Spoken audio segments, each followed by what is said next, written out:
আমাদের ইমাম আজম আবু হানিফা, শহীদ হাসান আল বান্না, আব্দুল কাদের আওদা, এই ধরনের যারা যুগে যুগে শতাব্দীতে নিজের রক্ত দিয়ে শাহাদাত বরণ করে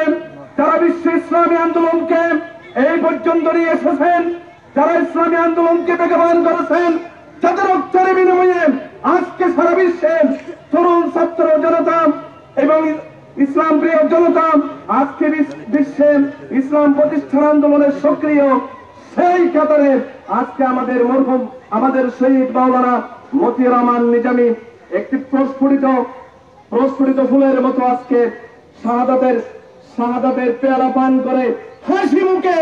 সেই কুলঙ্গার ইসলাম বিরোধী নাস্তিকবাদী ধর্মনিরপেক্ষবাদী ভারতের দালালদের গালে জুতা মেরে প্রমাণ করে দিয়েছেন আমরা শাহাদাতকে ভয় করি না। একদিন আগে রাত্রে বলেছেন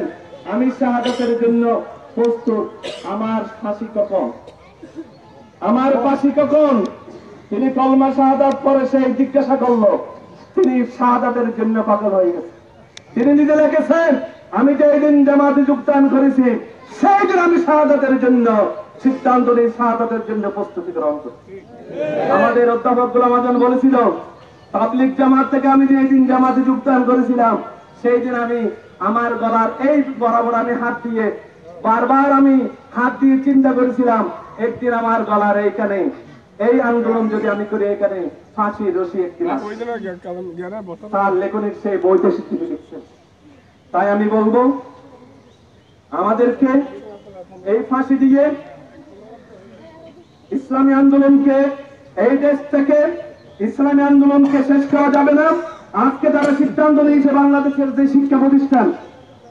সব শিক্ষা প্রতিষ্ঠানের সিলেবাস থেকে